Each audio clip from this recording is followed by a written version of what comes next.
ang paglabas namin is hanggang dito lang kasi walang tao dito. Para hindi tayo makakalat ng sakit or makaspread ng virus. Papatay na ako ng driver.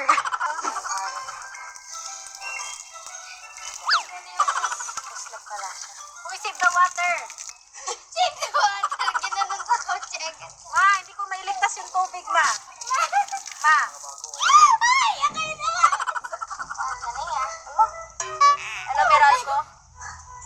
Pagyan mo nila. Hindi pala ito Miral. Sumagot! Hello? Maynila? Diretso sa Maynila? Nagbayad naman po kami ng tubig. Sandali, Maynila? bakit kaya pala Miral ko? Uy, mali, wrong Hello, number. Miral ko. Wrong number, Miral ko. Maynila pala yung tinatawagan ko. Maynila, nagugas ko yung kotse. Baka naman pwede niyong buksan. Baka yun, bukas diretso sa tayo. Mabinuksan ni Ate Casey. Subukan niyo lang yun. Okay, so ipapakita ko sa inyo paano. Kailangan niyo lang bumili ng sabon tsaka tubig. Very easy. Huwag na